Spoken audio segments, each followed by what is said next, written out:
Welcome everyone. Welcome to tonight's presentation on sleep.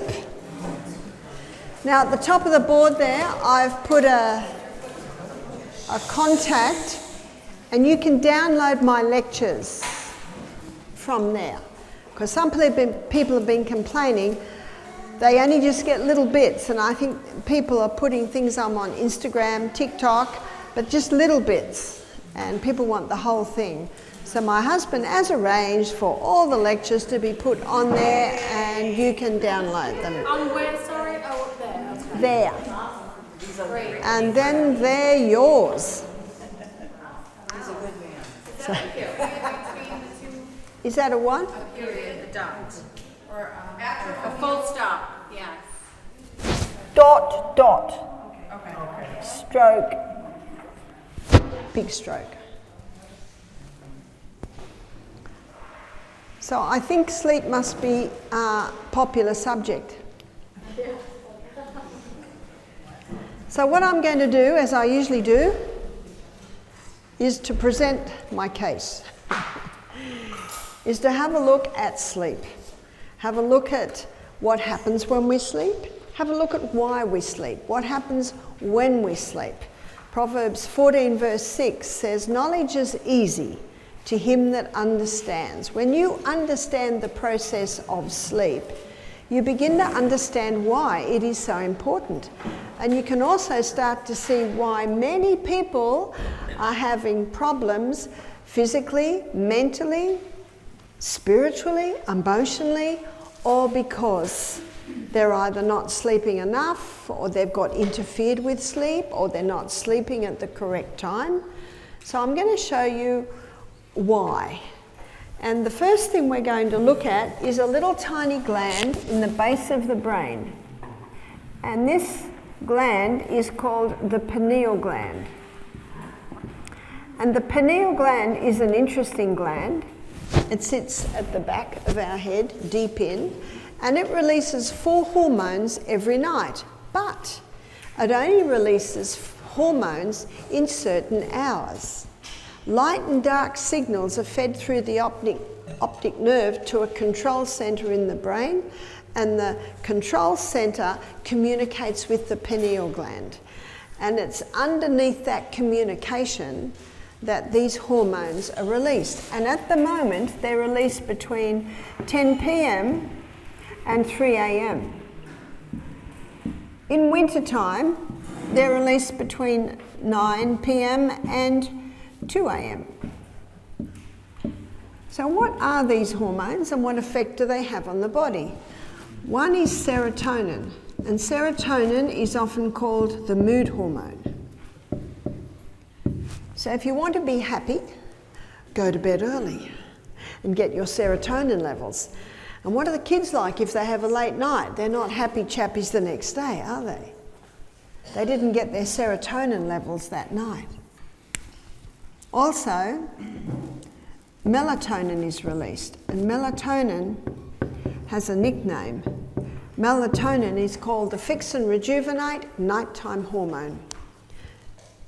So it's the one that's responsible for the increase in healing, in restoration, while we sleep.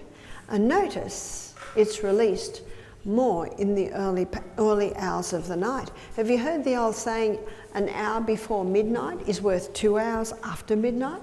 It's an old saying, and it's all because of the release that happens from the pineal gland. Another old saying is early to bed, early to rise, makes a man healthy, wealthy and wise. And these sayings were really began because of observations. And now science proves the true science behind why they are true. Another one is epithalamin.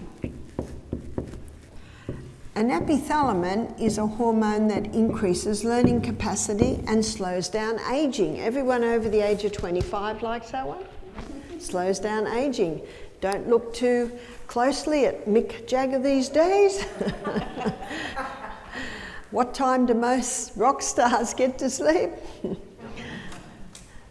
Certainly not in these hours here. So the late nights, regular late nights, increase ageing. So to keep young, go to bed early. Epithalamin also increases learning capacity. So I say to the teachers, can you tell the children that had late nights? Oh yes. It's hard for them to concentrate, it's hard for them to retain. I said, well now you can tell them it's because they didn't get their epithalamin levels. And it's because of technology, I think, a lot of children are staying up a lot later. It was on the news one night in Australia a few years ago. There was a drive-by shooting in a town, and these bullets went into a second floor apartment, and it happened at 1 o'clock in the morning. And it said on the news, and there were 2 children on their computers in that lounge room. Now, yes, the drive-by shooting is a little bit alarming, but you know what else is alarming? What are children doing on computers at 1 o'clock in the morning? No one seemed to notice that one. So if you want to increase your learning capacity, and as you'll see on Saturday morning, we should be learning new things right up until the day we die. You can rewire your brain right up until the day you die. And one of the requirements to be able to learn and also retain new things is to go to bed early and get a release of your epithalamin. The other hormone is called arginine vasotocin. And arginine vasotocin is another very attractive one, because arginine vasotocin puts you into a deep sleep. A lot of people think that if they go to bed later and get tireder, they're more likely to go into a deep sleep. But the opposite's true. The earlier you go to bed, to sleep, the more likely you are to go into a deep sleep because of the release of arginine vasotocin. But arginine vasotocin also is our natural painkiller. Did you know you have a natural painkiller? And this natural painkiller is released upon demand. It's released when we need it. But when we use our arginine vasotocin, and it's released when the body needs it, there's a waste that's given off. And if that waste is still there the next night, then arginine vasotocin won't be released. So how do we get rid of the waste? We're going to the last of our sustain me principles, which is exercise. When you exercise through the day, you increase circulation. And when you increase circulation, you increase the body's ability to throw off waste. And that can also happen, of course, in the form of perspiration. You're releasing the waste from using arginine vasotocin. I have a girlfriend. Her name's Julie Chambers. And I haven't seen her for about 26 years. Do you know that today she emailed me? I think she saw me on TikTok or something. She actually contacted our office and said, I'm a long-term friend of Barbara's. But I'm going to tell you her story. She was a nurse. So we were nurses together way back in the 70s. And in those days, nurses did a lot of the lifting. And as a result, a lot of nurses got back injuries. And everyone who's a nurse from that era will shake their heads. Now today, they've got little lift things that can lift people, and they've got young men that are employed just to help with the lifting, because they were losing so many good nurses with the back injuries. They've lost a lot of good nurses in Australia at the moment too, and I think you know why that is. Yes. Yes, many of them have walked off because they made a decision that I will not take into my body anything that harms it. But anyway, back in the 70s, 80s, a lot of nurses had back injuries. So she had quite a severe back injury, and they were able to do a little bit of surgery on it and do the best they could, and they offered her painkillers. Now when you're in your 30s and you're in painkillers for a back injury, what's the future like? Doesn't look good. Where's this going? And so she was a little bit perplexed as what to do, and then a lecturer came to town who was speaking in the main hall every night on conquering back pain naturally. So she went, and this lecturer talked about the release of arginine vasotocin. He talked about its release in the night hours. So number one, important, go to bed early. This was a big thing for my friend Julie. And the other one was that he suggested doing a 5K walk every day, walking for 5Ks. Now that did a few things. One was it actually released the waste that the body had as a side effect of using the arginine vasotocin, which means the next night her arginine vasotocin is ready to be used again.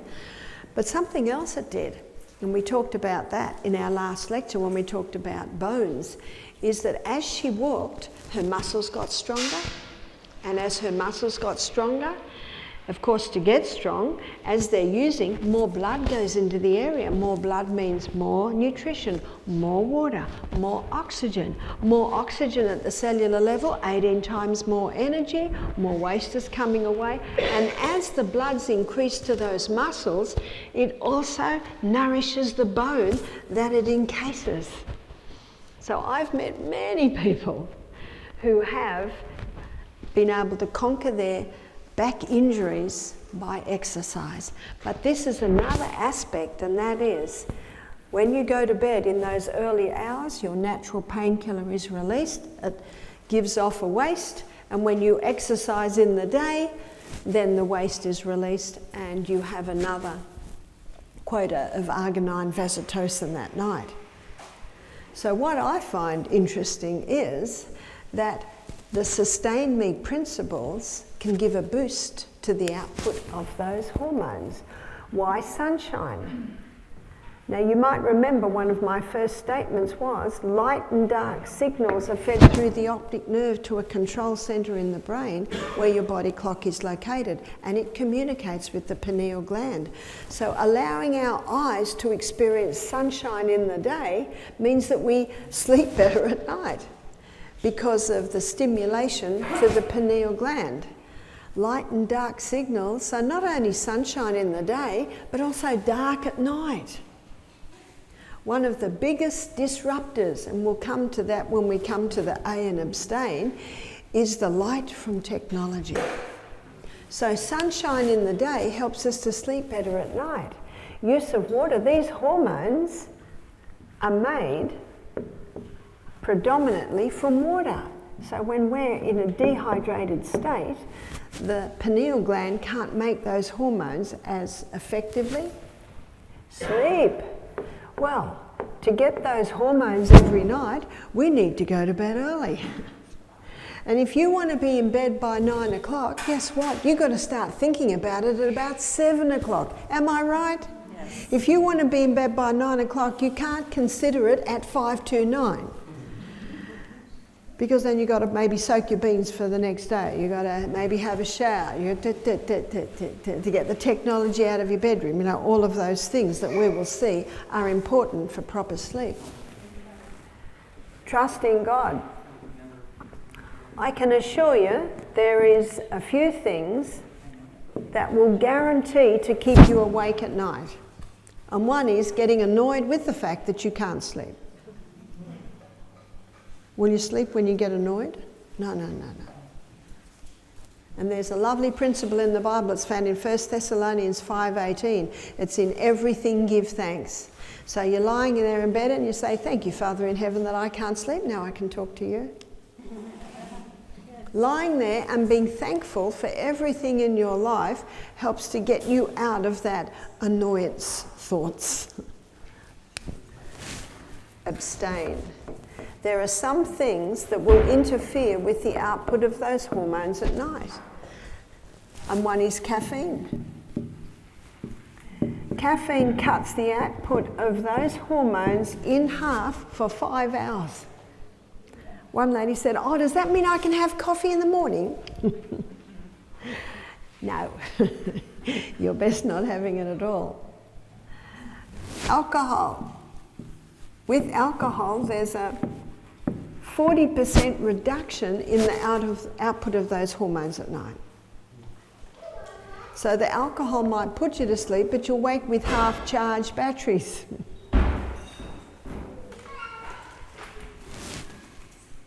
also, and this probably comes more into moderation, and that is a late evening meal. You see, when we go to sleep at night, our stomach wants to sleep too. And when you've had a main meal of the evening, your stomach cannot sleep, because if it does sleep, what's in the stomach will start to rot and it'll start to give off gases, and one gas is ptomaine, and so ptomaine poisoning can kill a person. So the stomach knows that it cannot rest. It must digest that food. And when the sun goes down at night, our body knows, and everything slows down. Digestion slows down. In fact, the time of the day when your stomach is best prepared for digestion is in the morning.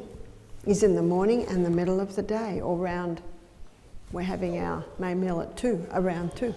That's when your stomach is best prepared to digest a meal. And we have talked about this in other lectures, how many people are so busy, they just nibble through the day, and then it's the end of the day when they can eat their main meal.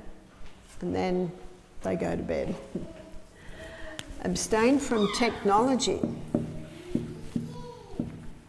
Abstain from technology after dark.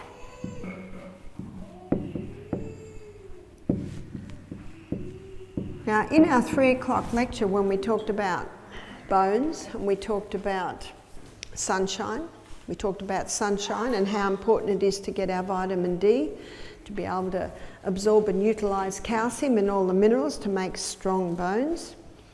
But here's another aspect.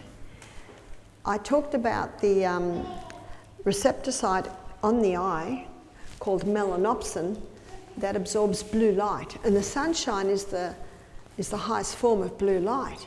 But the screens, especially the small screens, the close-up screens, that is your phone, that's the iPad, computers, game stations, they give off a form of blue light.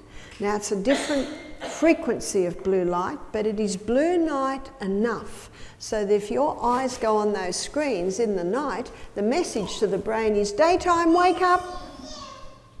So there's one thing that'll guarantee preventing you going back to sleep, and that is looking at your phone in the middle of the night if you can't sleep. You'll never sleep then. Now, the television is a little bit different because it's bigger and it's back and out of the corner of your eyes. Your brain knows that it's dark outside. But one of the biggest problems there is watching something like a horror movie or an exciting movie at night. You can't go to sleep then, can you? So there needs to be a little bit of a winding down.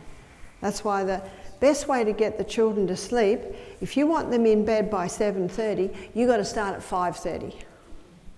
And at 5:30, you start slowing things down. Hot bath will always slow them down. A little supper, a banana's a great little supper for kids because banana stimulates the release of melatonin. So that's a great evening meal for kids, is a banana. And they don't need much because they're just going to bed. And then soft lights. You see, if you want your children into bed at 7:30 and the lights are on and the TV's blaring and just had a big meal, and then at 7:25 you say to the kids, okay, bedtime, what's going to be the reaction? You got to start slowing it down. And I'll show you on Saturday morning how the front part of our brain is where foresight is, looking ahead. And that part of our brain's not fully developed till the age of 30. Got that? So parents, think ahead. Well, you've got to start early. My daughter-in-law, Arana, she's Finnish. And I used to notice she'd get her 3- and 5-year-old in bed by 6:30 every night. And she'd start at 4:30. It was very clever what she did. She would give them a light evening supper, and then she would put them in the bath, and they'd go out of the bathroom to their bedroom. In the bedroom, all the blinds were drawn, and there was a soft light there, and they'd put them in their pyjamas, they'd choose their books, and they'd read a story. And can you see the slowing down? And I really believe we've got to do it with ourselves too. You can't watch riveting or even a documentary by Dr. Peter McCulloch that shows all the dangers of what's happening in the world today. You'll be, what? This is outrageous. Yeah. So yeah, keep that for maybe earlier in the day. Maybe you could watch a lovely documentary of, some nature scenes. Maybe something like that you could do at night. But it's the short or close screens probably that are the ones that do the most damage into the brain. Remember, light and dark signals are fed through the optic nerve to a control centre in the brain where your body clock is located. So don't turn night into day. Have everything calming down. Insomnia was not a problem before the electric light came along. Isn't that true? And insomnia wasn't so much a problem till technology became big. And technology probably has become the biggest in the last 20 years. So technology after dark, that's something that has to be really slowed down. And the other thing to be mindful of is the bedroom. What happens in the bedroom? So in the bedroom, it's important to check what's your pillows like, because we lose a lot of moisture when we're sleeping, and especially if you've got feather pillows. The moisture can go into the feathers, and if that feather pillowcase doesn't get an air or a sun, mould can start to grow in between the feathers. In Australia, when you buy a pillow today, it's got an expiry date on it, because so many people, their pillows are in a pretty bad way, especially if the person's perspiring a lot. So at our health retreat, every pillow has a pillow protector on it, because when people go through the 2-day juice fast, the detox, and also they're having their steam sauna every afternoon, they often can perspire a lot in the night. And we find that the pillow protector does protect the pillow. If they perspire a lot, we change the pillowcase and the pillow protector. And what really you should do every few months, have the pillows in the sun, turn them around and have them in the sun. And sometimes if they're starting to get a little looking like stains, sometimes you can just wash them, but you need a day like today when you're going to wash them so you can be assured that they'll get well dried. So what you want to have a look with your bedroom is your bedding, and bedding out of natural fibre. So not only should you look at your bedding, but we're talking about electromagnetic fields. So make sure you don't charge any technology in the bedroom. Make sure it's charged in the next room. And bedding that's made out of acrylics, nylons, polyester, it carries a much milder electromagnetic field with it, but it still does. And that electromagnetic field, it has the ability to attract chemicals into it. So make sure your pyjamas or your nightie that you're wearing is natural fibre. Natural fibre is cotton, it is silk. Natural fibre is also viscose. The nightie that I have, I bought in Australia before I left, it is half linen, half viscose. And viscose is made from wood pulp. It's bamboo. It's actually more bamboo than wood pulp, which I guess is a type of wood pulp. Rayon is also made from wood pulp. Modal, M-O-D-A-L, that's also fabric. Well, it's the cellulose spun from the birch tree. So make sure that your night attire is made out of natural fibre, and also your pillowcases and sheets and cotton blankets are great, and feather quilts are great. But also they need to be regularly washed and regularly aired as well. One area many people don't think about is your screens on your windows. Get a white cloth, wet it, wring it out, and wipe your fly screen and have a look. Most fly screens, they're black or dark brown. So especially if you live near a dirt road, and I live near a dirt road, and I have to wash my screens every few weeks. I've planted a lot of bushes to filter the dust that's coming through, but sometimes that black can be mould, especially if there's been a lot of rain and not a lot of sun gets on them. So that interferes, of course, with the quality of air coming into your room. And ideally, sunshine should come into the bedroom at least once a day. I'm very glad that the room that I'm staying in has a skylight, and I get lovely sun that comes in at different directions at different times of the day. Remember what sunshine does, it purifies the air. That's why putting your clothes on the clothesline, it purifies the clothes. So be mindful of your bedding, be mindful of also the floor. And when I say floor, if you've got carpet on the floor, how often is the carpet vacuumed? It really should be vacuumed at least once a week, maybe even twice. And if you have a wood floor, how much dust is under the bed after a few days? And that dust is still there if you've got carpet, but it's in the carpet. So be mindful of the air that you're breathing. If you have animals, ideally they are not in the bedroom. If you have animals in the bedroom, I can assure you, you will have parasites, because that's what animals carry.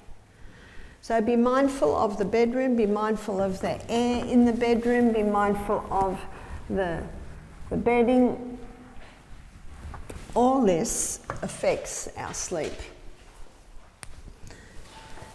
Inhale. This is why we need clean screens. Inhale through the nose. Inhale in and out through the nose. Well, how do you know what you're doing when you're sleeping? Well, you can get a little bit of tape, and you can tape the mouth. You don't have to go like that. You can get a little bit of tape from under the nose to the chin to encourage nose breathing. I read a book called Breath last year, and it's by James Nestor. And he and another guy do an experiment. They plug up their noses for 10 days. So they're breathing through their mouth. Their blood pressure went high. Their sleep apnea became extreme, even a little bit dangerous, where they were not, they'd stopped breathing in the night. Their snoring was horrific. Their energy levels through the day, they were terrible. By the end of 10 days, their jaws were hanging down. Their whole face structure had changed with the breathing in through the mouth. They were very glad at the end of the 10 days they were allowed to take out the plugs from their nose, and then they had to tape their mouths up. And it's quite incredible, the story, the testimony of both of them. Within 24 hours, they started to feel like different men. Within a couple of days, there was no snoring, there was no sleep apnea. Their blood pressures all came down. In fact, after a couple of weeks, they were off their medication. And we also talked about this when we talked about the heart. When you inhale and you exhale through your nose, the nose balances blood gases. And the 3 blood gases that balances is, number 1 is oxygen, number 2 is carbon dioxide. And we need a balance of carbon dioxide and oxygen so that the blood can pick up the oxygen. But it also causes a release of nitric oxide. That doesn't happen with mouth breathing, only with nose breathing. Nitric oxide is stimulated and released from the sinuses. And nitric oxide and carbon dioxide are both vasodilators. That means they open the blood vessels. And when the blood vessels are opened, you've got a better flow of blood all through the body. And so if you're thinking of taping up your mouth, the best way to do it is to tape it for 1 hour a day for a week, so your brain gets used to having this little bit of tape there, and then go to sleep with it. Because if you go to sleep with your mouth taped up, you might wake in terror in the middle of the night because you might think you can't breathe. So the brain is an amazing organism in that you can train it into getting used to that little bit of tape on your mouth through the night. Moderation. Make sure you eat most of your food at breakfast and at lunch. So it's important to prevent evening appetite, because if you don't, you have a big appetite at the end of the day. It's almost impossible not to eat a lot. And hunger is the strongest urge in the human body. So having a good sized breakfast and a good sized lunch means that you can eat a lot lighter at night. And that's also an excellent tool in weight loss, because the meal you eat at night, your body can't use, so it's going to store. Exercise through the day helps us to sleep better at night. Ecclesiastes 5:12, the Bible says, "The sleep of a labouring man is sweet."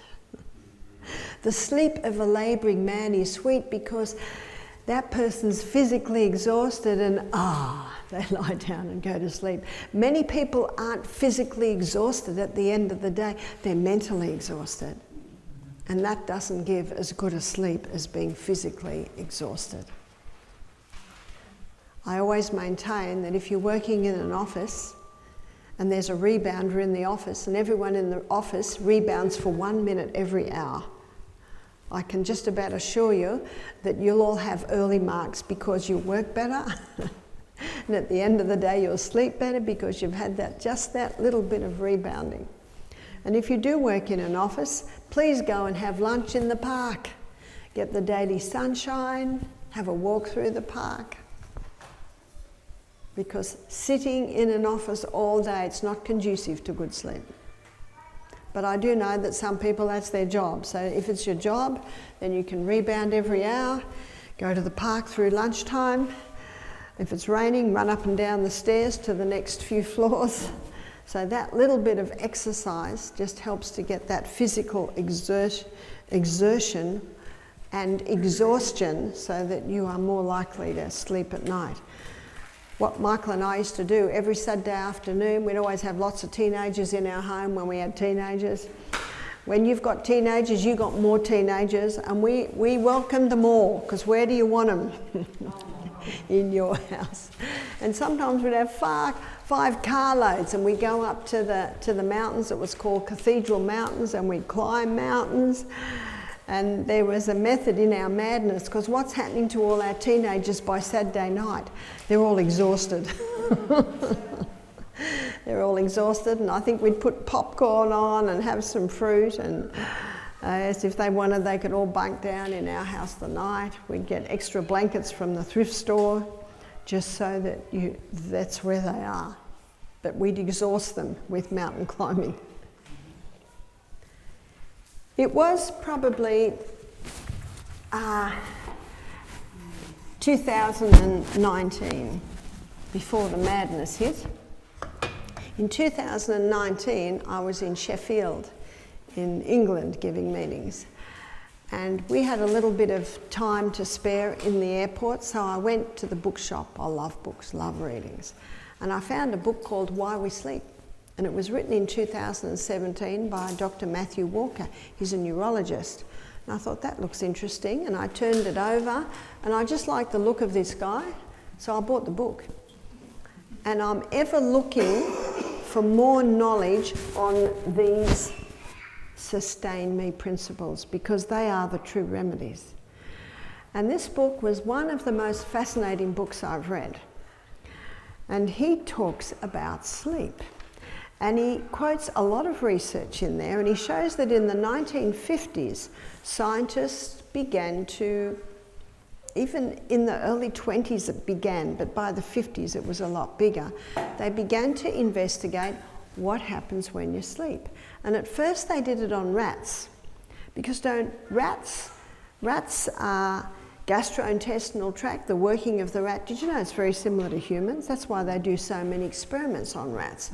And rats live 2 years, and you can see what would happen in 2 years to a human being in, say, 70, 80 years. And they found that every night while they slept, there were times where the rat's eyes moved very fast. And when the rat's eyes moved fast, I mean they were asleep, their lids were closed, the brain moved very fast. And there were times in the night where the eyes were fairly still and the brain was relatively still. And they found that it happened in 90-minute cycles. So then they started to monitor humans. They put the electrodes on people that volunteered to try this out, and they found the same thing, again in 90-minute cycles. So the more research they did, they found that certain things happened in the non-rapid eye movement time. And one of the things that happened in the non-rapid eye movement time was there was a courier service. So what do we mean by a courier service? Well, let's look at the brain. So all through the day, everything we hear, experience and learn through the day, it's stored in our hippocampus, and our hippocampus is our short-term memory unit. And while we sleep, those memories are taken up to the top of the brain. The whole top of our brain is called the cortex. And about here is our long-term storage unit. So while we sleep, in non-rapid eye movement time, these memories are couriered up to the long-term storage unit. Something else, that's not right, is it? Courier. Is that right? No, courier. That's better. Something else happens in non-rapid eye movement time, and that's a cleaning system. And Dr. Matthew Walker, he likened it to what happens in the city streets at night. There's a cleaning system happens at night. And what he showed was at night, the cells seem to shrink a little, which allows more fluid to go in and around the cells, which allows the cleanup to happen. So what's being cleaned up in our brain is waste from neuronal activity, also waste from the combustion of oxygen and glucose at the cell. But something else very interesting is negative emotions can be cleaned up at that time of the night under certain conditions. And one condition is, and we'll look at this in detail on Saturday morning, is forgiveness. So when we forgive anyone who's hurt us in our life, it actually triggers our glymphatic system. And our glymphatic system is made up of glial cells, and our glymphatic system is our vacuum cleaner system. That's the cleaning system, and it happens while we sleep. Rapid eye movement. So what happens in rapid eye movement time? In rapid eye movement time, there's a filing system. So what's this filing system? What Dr. Matthew Walker found is that the memories from the day aren't put in any old how, they're put in certain order. Now there's a saying in the study of neurology that nerves that lie together fire together. What does that mean? Well, all our negative emotions are all filed in the same spot. And all our positive emotions and memories are all filed in the same spot together. And have you noticed, when you have a bad day, all the negative emotions come up? And have you noticed that when you're having a good day, all your positive emotions come up? That's because nerves that lie together fire together. And so when a negative emotion is stimulated, guess what? All the negative emotions come up. And also vice versa. What Matthew Walker stated, and I found this a very interesting statement from an atheist, he said it's almost as if sleep has an intelligence, because it's just not filed in any haphazard way. It's in a perfect order. You know, the Bible says God is a God of not of confusion, but of peace. He's a God of order. So if I was talking to Matthew Walker, I'd say, well, I've got an answer for you. Our brain was created by the great God of heaven, and he put order in all body systems, including what happens when we sleep. something else happens in rapid eye movement time, and that is dreaming.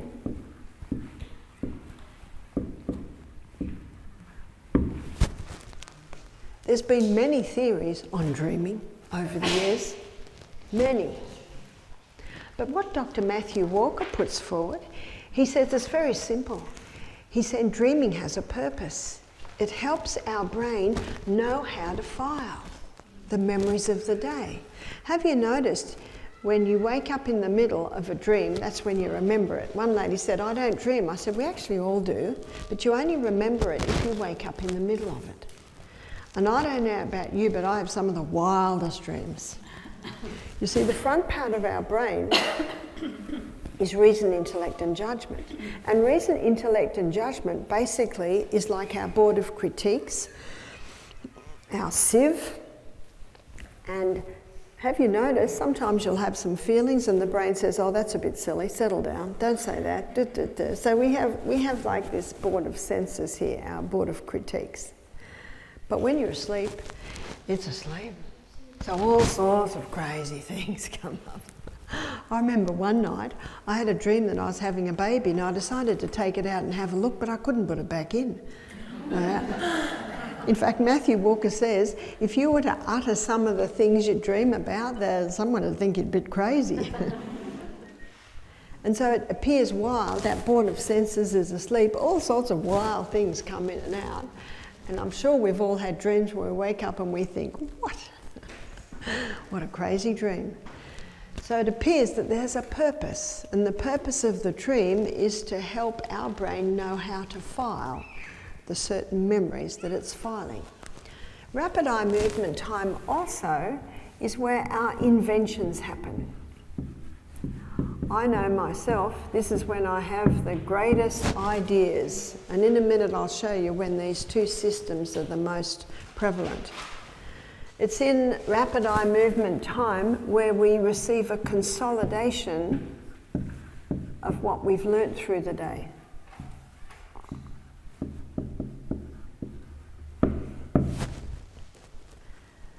So let's have a look at how they work in 90-minute intervals. Dr. Matthew Walker, after all the research he did and looked at, he came to the conclusion that we need 8 hours sleep a night. 8. 8 hours every night. Now, considering what we looked at here, this could be 8 p.m. to 4 a.m. or it could be 9 to 5, that's probably one of my favourite, or it could be 9:30 to 5:30, or it could be, at a stretch in summer, 10 to 6. So there's our choice, we've got some choices there. So let's choose 9 to 5 and see how they work together. And we're going to look at where non-rapid eye movement is the most active and where rapid eye movement is active. So we'll start with our 9. So the first 90 minutes is 9 to 10:30. And in 9 to 10:30 p.m, rapid eye movement takes up 80% and rapid eye movement takes up 20%. And then we move to our next 90-minute cycle, which is 10:30 to midnight. So 10:30 to midnight, rapid eye movement takes up 60% and non-rapid eye movement, and rapid eye movement takes up 40%.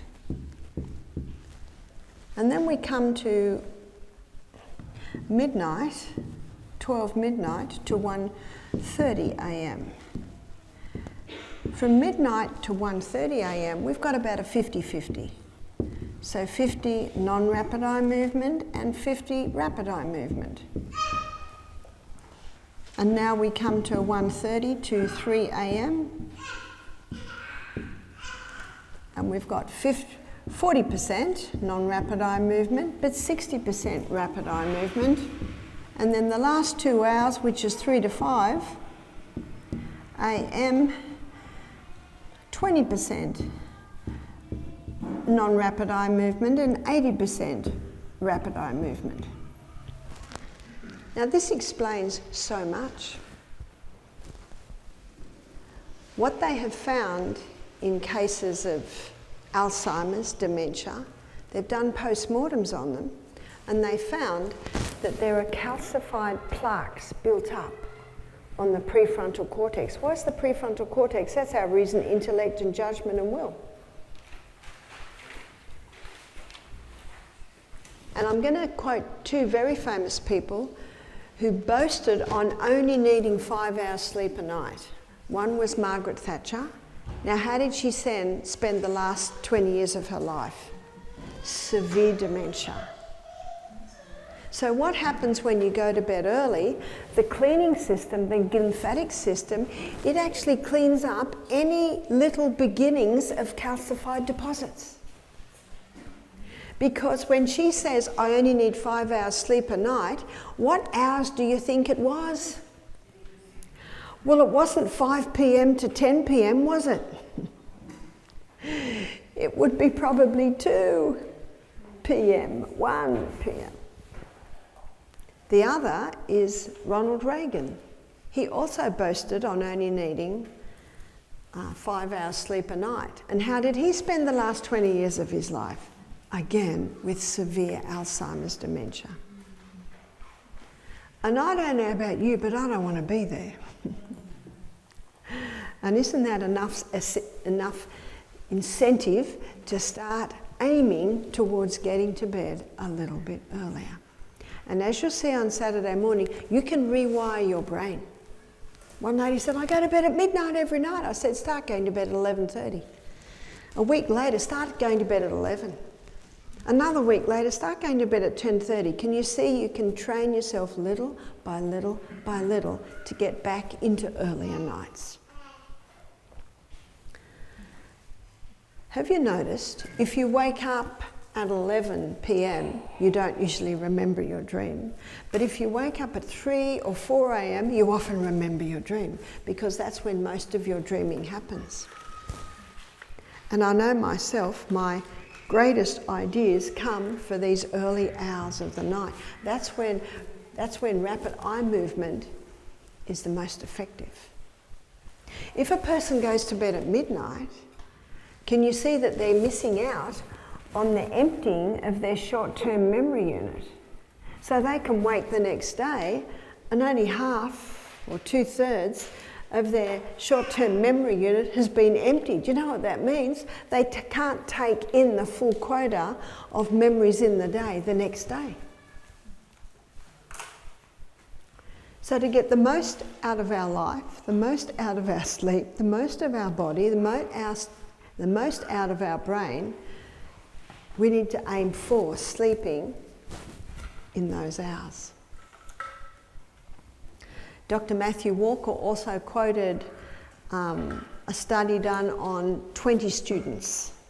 And this was, I think, in Oxford, because he's a professor there. And 10 of them, they all learnt the same thing, all in the same class. 10 of them had 6 hours sleep a night, and 10 of them had 8 hours sleep a night. And they tested them, their knowledge, what they had retained 3 months later, and the ones on 8 hours sleep a night, they retained sometimes 60% more than the ones on 6 hours sleep a night. The problems with 6 hours sleep a night, it's a deception because you feel okay. 4 hours sleep a night, you feel like something the cat dragged in, as we say in Australia. But 6 hours, you feel okay. And I used to say, from the age of 50, that I only needed 6 hours sleep a night because I felt okay. And when I read this book, I said, okay, I'm going to train myself back into 8 hours. And I did. I trained myself back into 8 hours sleep a night. I'm happy if I get 8. If I can get 7.5 or 7, that's okay. But what I'm aiming for is 8 hours sleep every night. So how did I do that? Well, one thing that I can promise you will stop sleep is getting in the chat room. You know the chat room? Now I'm going to do this, and I'll go over here, and I'll make that, and I'll chat. I've got this busy chat room. Yes. We all know the chat room. You've got to get out of that chat room, because that's what got me up, was the chat room. And if I jump up now, I'll be able to... You've got to get out of the chat room. So how did I get out of the chat room? There's a few ways you can get out of the chat room. I love memorising. And I've memorised sayings, I've memorised portions out of books, and I've memorised quite a bit out of the Bible. And probably the section I've memorised, the biggest section, would be James chapter 1, and there's 27 verses. And so what I do is I just go through it. And often by morning, I think, where did I get to? I think I got to verse 13. Because I'm out of the chat room, because I'm busy thinking of what's next, what word is next, what's next. It took me a long time. It took me probably 6 months to memorise all of that. But once you've got it in the brain, you've got it in the brain. It's like learning a musical instrument. You just got to go over it and over it and over it and over it and over it and over it and over it and over it until you get it solidified in your brain. So that's how I get out of the chat room. There's another way you can get out of the chat room, and that is deep breathing.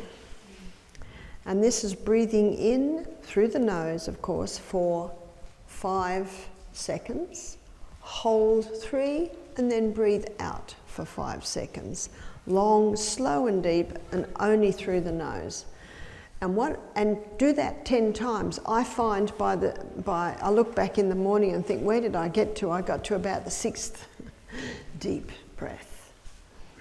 One lady told me that she pictures someone in her childhood. Maybe it was a great aunt that had a beautiful garden, and she pictures a day with her great aunt. She pictures all the things she loved about her great aunt, the meals, the gut. So you see, you're out of the chat room, getting out of the chat room.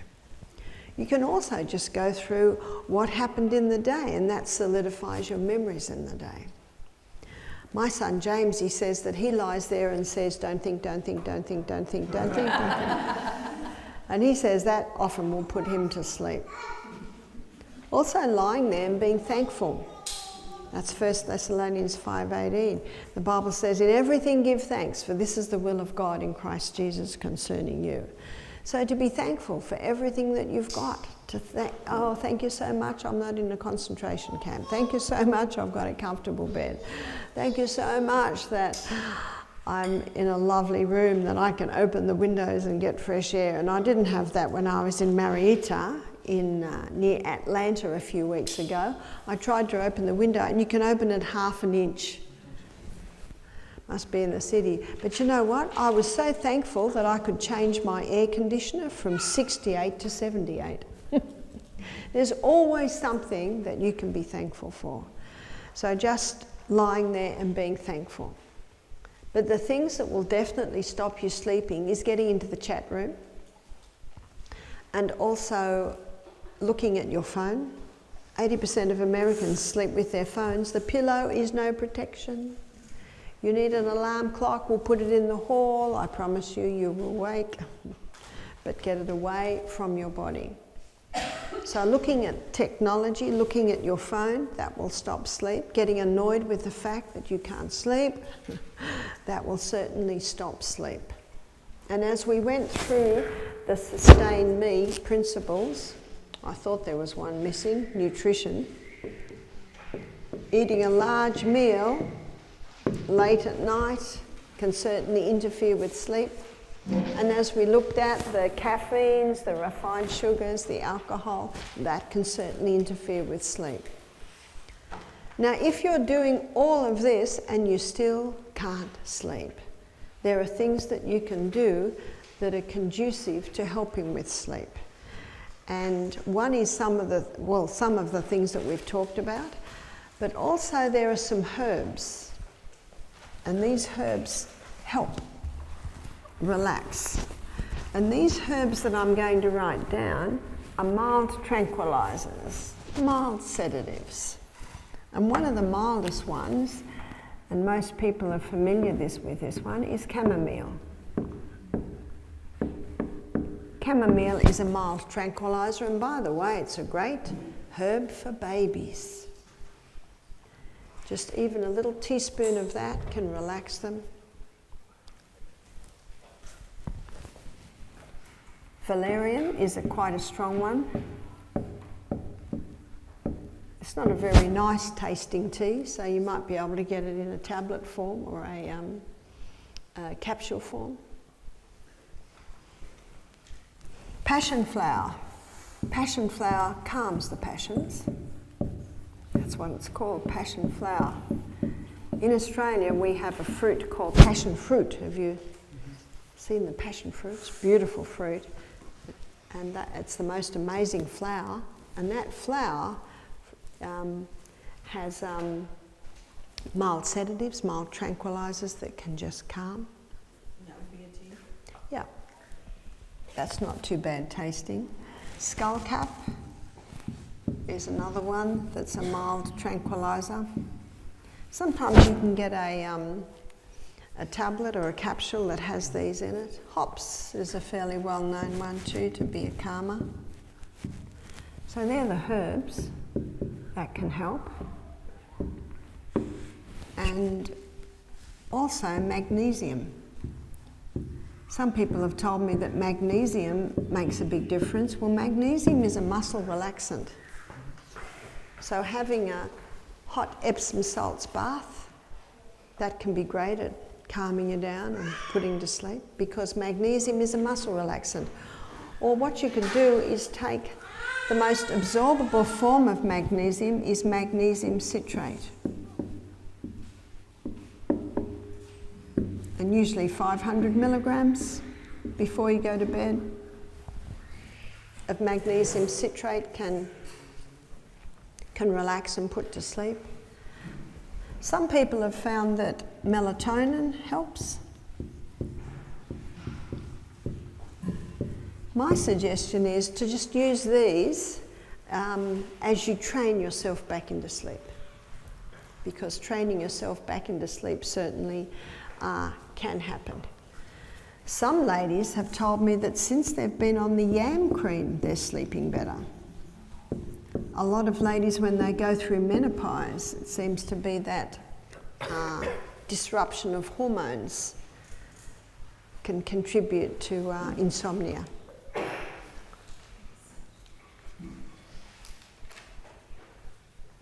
Dr. Matthew Walker found that 10 nights of 6 hours sleep a night, 50% less cognitive performance and 50% less physical performance. Wow. 10 nights of 6 hours sleep a night. And how many people think that 6 hours sleep a night is okay? Well, it's actually not okay. And you might not feel it straight away, but eventually you do feel like it. So there's much you can do to train your body back into more sleep. What about children? Children need a lot more sleep. Children ideally should have about 12 hours sleep a night. And I also think that it's important for parents to have a little bit of time alone. So putting the children to bed at 6:30, you might be able to get away with 6:30, especially if they're quite young. Maybe 7:30. If your children are going to bed at 9 o'clock or 8:30, just every week bring it back a half hour. And also aim for the slow down, you know, the 2-hour slow down. That can certainly help. I used to say to my 3-year-old James, are you going to take your bear or your elephant to bed tonight? See, when you give children a choice, you empower them. If I said you're going to bed, there'd be all sorts of trouble. But when I say, are you taking your bear or your elephant to bed tonight? What's the message? You're going to bed. But because of the way you say it, there's a choice factor there. What about timing for like an 11-year-old? For an 11-year-old? For an 11-year-old, ideally about 8:30. 8 or 8:30. That is the best time. But again, you've got to do the wind down. If the 11-year-old's going to bed at 9, then bring it back to 8:30. And then hopefully you can bring it back to even 8. What we'll find is we'll have smarter kids. They'll be rested kids. And I mentioned 1 Thessalonians 5:18, in everything give thanks. Well, in 1 Thessalonians 5:21, it says, prove all things. In other words, implement it. Try it. Prove it. And see for yourself if you don't get an increasing quality of life. The Bible says, prove all things and hold fast to that which is good. Old English, it means if it works, do it. So I trained myself back into 8 hours. Are there any questions?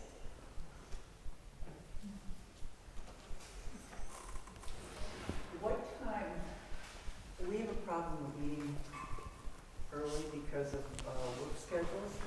How much time should you get between you're finishing your dinner and when you go to sleep? How much time between finishing dinner and sleep? Ideally, no more than 3 hours, and ideally about 4 hours. Yeah. Try for that. And the foods that digest very quickly are soup. Soup probably, you can give it a couple of hours. Banana, it can be a couple of hours. An avocado, a couple of hours. But it's the more heavier meals that, they take 3.5 to 4 hours. What about night duty? Well, someone's got to do night duty, don't they? So I say when people do night duty, ideally you work with these hours as much as possible and you don't do many. Do shift work with them so you're not doing as many. Yes? What is rebounding? You said something about rebounding. What is Rebounding is the little mini trampoline. And so that is a very effective form of exercise. And everyone can do that. And if you're unstable on your feet, you can hold on to the bar and just start like this. Would you recommend exercising before you go to bed? Well, some people find that exercising before bed just wakes them up. Some people have found, well, actually, I'm tired, so I sleep. So you'd have to work that one out for yourself. But again, a couple of hours ideally before you go to sleep. Children who struggle with night terrors? Children that struggle with night terrors. So the only time I had a child that struggled with night terrors was when my first husband used to get my little boy and watch Doctor Who. So I was very glad that I was able to ease that out. And whenever the child would wake at night, often they will tell you what's terrifying them and you can deal with that. And I used to say to my children, we're going to pray and God will send an angel, a mighty angel, to be round your bed. And you can get lovely pictures. My daughter's got this picture of this huge angel with a sword and a little boy sleeping there. That'll appeal to a little boy. So you can train them and get them out of that. But just also be mindful of what children are watching, what children are reading, that those thoughts aren't put into their brain. And I know I had my little grandson there, Lennox, and he was 4. And I was just putting him to sleep. And he said, "What about the boogeyman?" And I put my head back and laughed and laughed. I said, "There's no such thing." I was quite strong. There's no such thing. There's no such thing.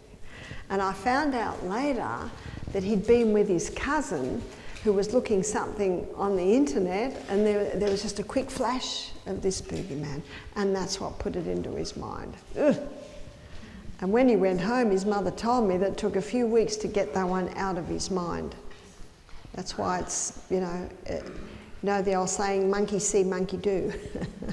Also, children see and do. So it's just being very cautious about what they're watching, what they're reading, and who they're with, that it doesn't put it into their minds.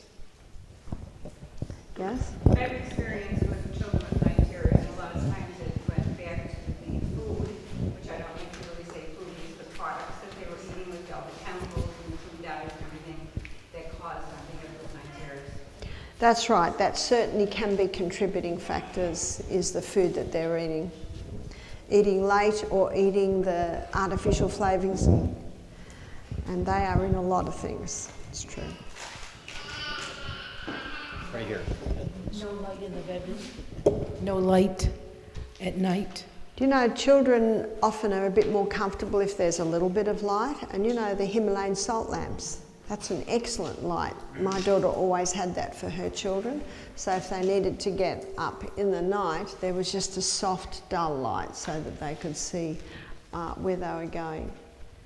So that, or you can get little lights that you put into the PowerPoint that are just a dull light. And bedwetting?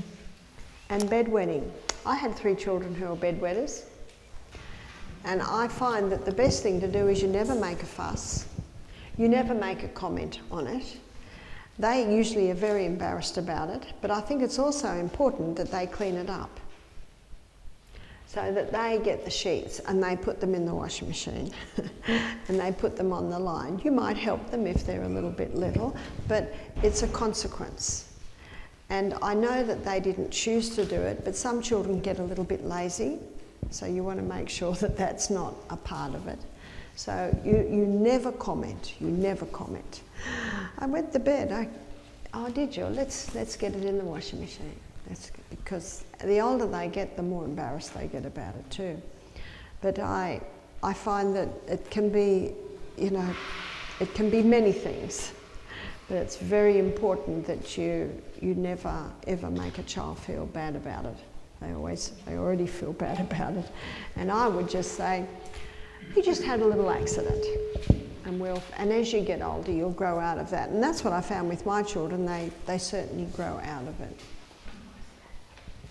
How about waking up numerous times during the night to use the bathroom or whatever? Is that going to affect the REM or the sleep? As long as you keep the lights low, because remember it's light and dark signals that interfere with the, or affect, I should say, the output of the hormones.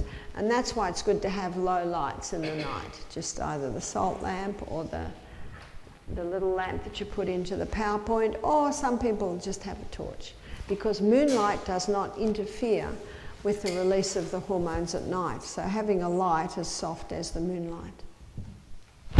So my question is about melatonin supplements, because I worked night shift for many years and I took a bunch of them. Yeah. But how safe is that? Well, some people have found they've helped and some people they haven't. But ideally, the person that it is helping, I think it's an idea not to be on them for too long, because it is true they haven't been around long enough to know the full ramifications or extent of it. Dr. Matthew Walker does show, though, that sleeping tablets don't give a good quality of sleep. And he says sleeping tablets are not the answer because they don't give a quality of sleep. Yes. When you were talking about if you get up at night, make sure that it's a dim light, and lots of times you'll read that if you can't sleep at night, get up and read, which obviously you need to turn a light on to do that. Well, that's right. What some people do if they can't sleep, they'll put a soft light on, and a soft light, maybe a head torch. So the brain and the eyes know it's night, and just the head torch is targeting the book. And for some people, they find reading puts them to sleep. Don't choose an exciting novel. Choose a boring one.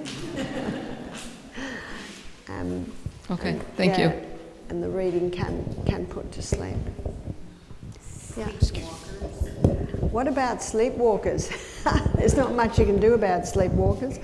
I was in South Dakota last week and I was looking at these steep hills they have, and there was a house on top, and I said, you don't want a sleepwalker living in that house, or they might walk straight off the cliff in the night.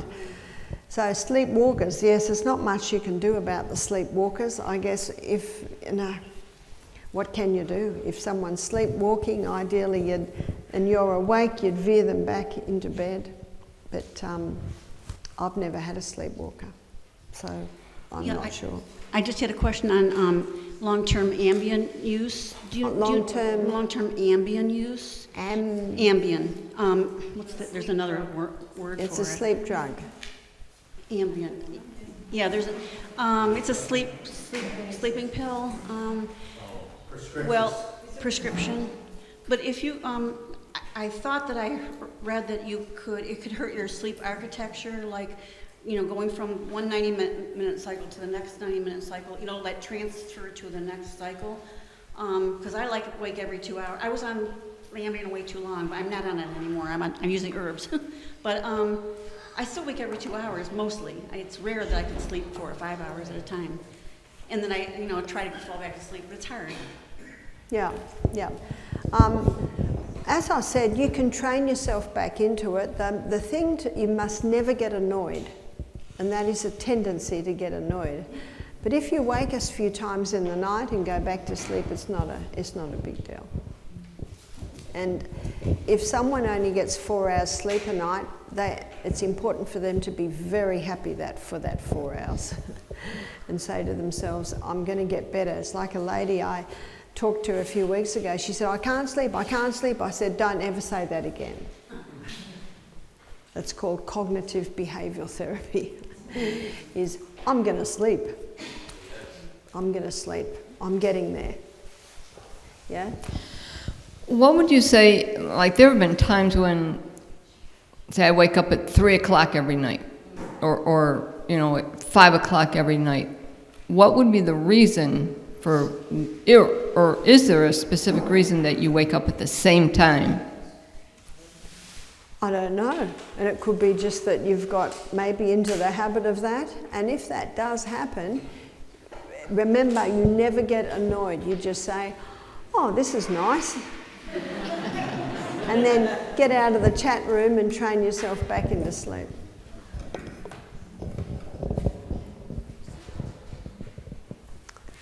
Yes? What about the use of CBD oil? What about the use of CBD oil? Some have found that has helped. Some have not found that it has helped. So it's a little bit of trying different things. But is that harmful at all? As long as it doesn't have the THC in it, yeah. Because that's certainly addictive. Yes? What do you think about working midnights, like 2 nights out of the week? So it's like... Well, someone has to do nurturing. I do recognise that.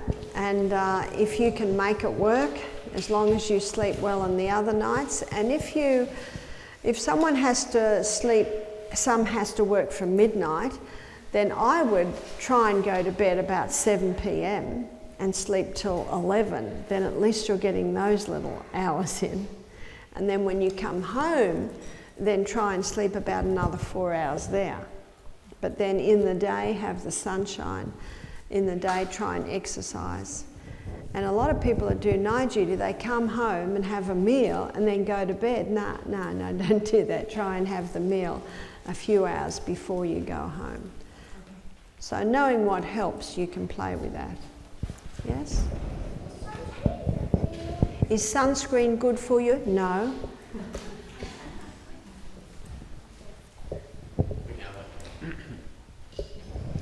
I have been having problems sleeping, right? And when I spoke with the doctor said that the older you get, the less sleep you need. It's okay. Sorry, I didn't quite catch that. All right. I spoke with my doctor about having problems sleeping, right? You have trouble sleeping? Yes. Sometimes I might be drifting off to sleep, and then I just wake up. Yeah. Right? I know that I was going off to sleep, and then I wake up. Yeah. And then I may get a good night's sleep and get up around 2 o'clock and can't go back to sleep. And the doctor said that the older you get, the less sleep you need. Oh, I don't believe that. So it was no problem. Don't worry about that. You don't need older people who will sleep less. Yeah, not necessarily. You'll find that elderly people usually sleep quite a lot. And as you can see what happens in the night, we need that 8 hours. And remember, if you wake up, don't get annoyed. Just be very thankful and say, thank you that I've woken up. Now I can think about all the good things in my life. If you fall asleep and you're sleeping and then you wake up, is it better just to lay in the bed and stay quiet than get up and going around? Yeah, it is. It is. It's far better to just stay, because if you get up and put the lights on, you really start to wake up.